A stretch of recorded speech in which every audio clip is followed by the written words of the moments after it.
Welcome peeps and freaks, ladies and gents, to another Hearthstone game. Today we're going to be playing a Miracle Rogue.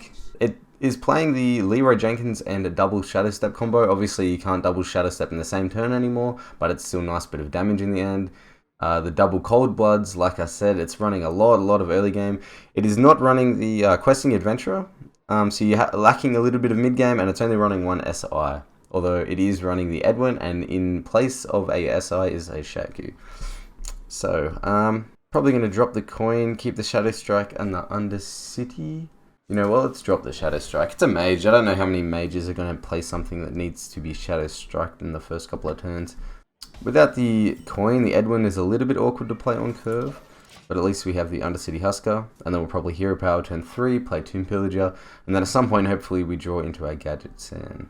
Because with this so many spells here, in the lower part of our curve, the Gadget Sand is really important to draw into, right? Like, in this type of deck where it's so focused around the spells, if you don't draw Gadget Sand, it can be pretty much game over.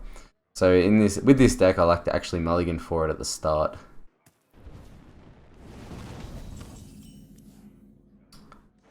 So very slow start for him. It's good.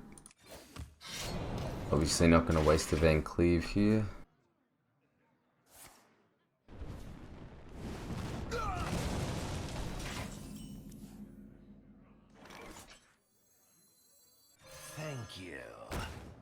Okay, so next turn we're most likely going to go for the Counterfeit Coin, Spellbender, Edwin Van Cleave play. So if he wants to fireball this for perfect amount of damage, it'll just hit the Spellbender. We can push face for a little bit of damage. It'll also drop our Arcane Giant down to 10. But like I said before, obviously our priority is to find the Gadget Sand as quick as we possibly can.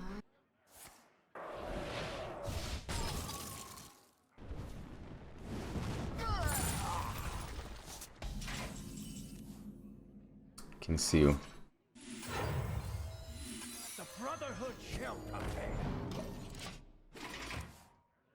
So if he plays any minions and try to do minion damage to this, we're just going to sap it, go face for a little bit more damage.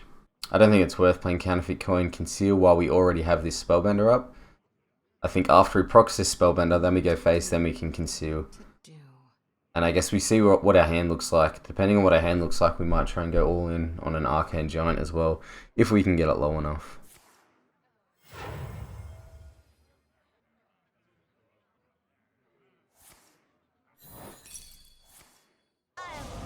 So there goes all his mana for this turn. So that's really good.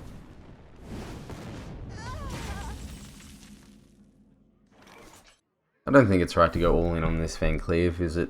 Backstab, Coin, Shadow Step, play it. So then it'd be an 8-8, a Conceal at 8-8. That's not worth it, is it? I don't think so. It's not worth spending so much mana to get a Concealed 8-8 when we could just have a Concealed 6-6 and keep all the stuff in our hand. So let's do it like this.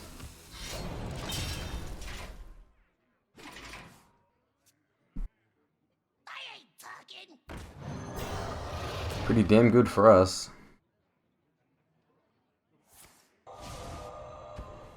Forced to polymorph that now instead.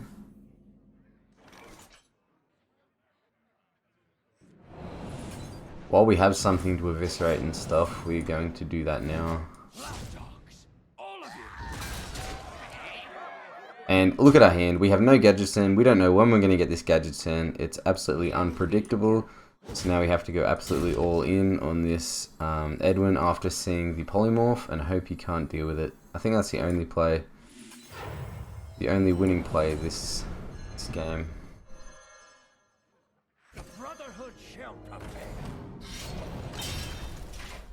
We just need to hope we draw into a little bit more damage now just to finish him off if he can't deal with it. Fireball doesn't. Fireland's Portal isn't going to help him unless he gets a taunt. He could freeze it and play Doomsayer, but then we have the sap, so that's fine. Unfortunately, we can't. The end is coming! I mean, what kind of mage would be playing Vaporize, right? Like, we're pretty sure it's not Vaporize. All of you! Here we go.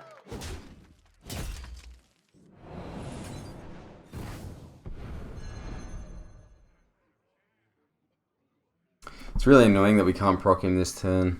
He couldn't deal with it last turn, so he's not going to be able to deal with it this turn.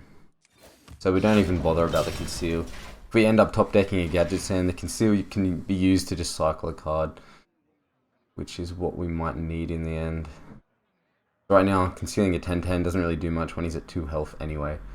This 10-10 is about as relevant as a 1-1, or a 2-2 I guess, considering he can ping.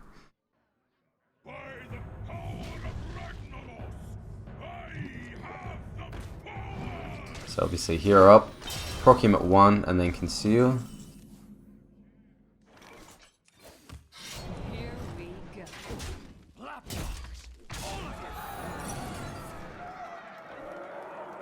Obviously keep the Leroy in hand. There's no point in worrying about an Emperor. And as well, if he does decide to freeze this in any way with a Frost Nova, we always have the Leroy Jenkins then to finish him off. If he ends up freezing our face as well with a, what's it called, Ice Lance. You require my assistance? So unless he has a mirror image, it's pretty good for us. Time runs out on me.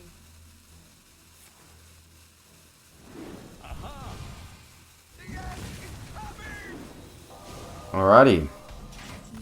One game, one win. And we didn't draw the Gadget Sand, but you sort of got to like prioritize your damage and sort of work your way. Yeah, you sort of got to work out what sort of play is going to allow you to win the game based on what he's already played, I guess. Like, you have to think, okay, if I don't play this card, I'm going to play around Polymorph. But if I play around Polymorph for the next 4 turns, my chance of winning goes down to pretty much like 1%.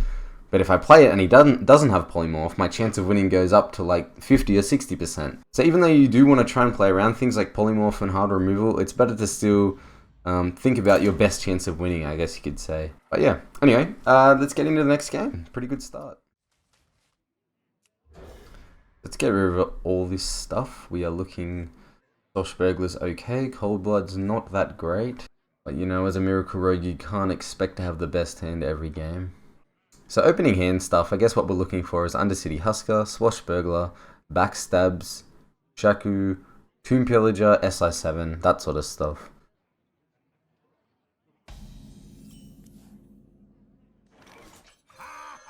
So obviously,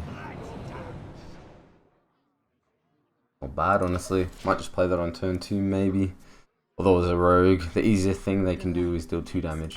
Oh, it seems like a really aggressive rogue. This is interesting here.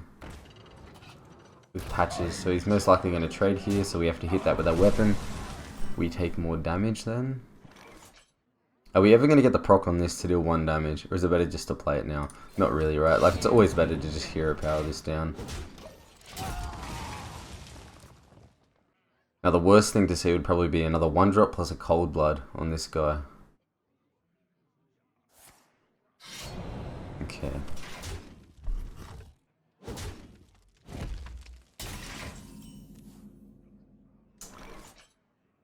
Really good for us. We are going to have to be a little bit more aggressive here. It's nice to be able to get the proc on Undercity Vela, but I think it's just better to get out the 4/4 Van Cleave here. Because anything that he doesn't... any sort of removal that he wastes on this 4/4 is not going to our face, right? And it seems like a pretty aggressive rogue. That's obviously a lot better for us.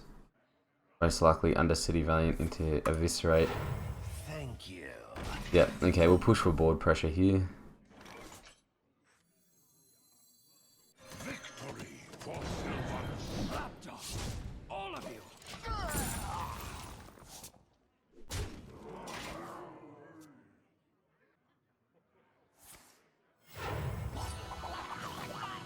Ah, this type of rogue, okay.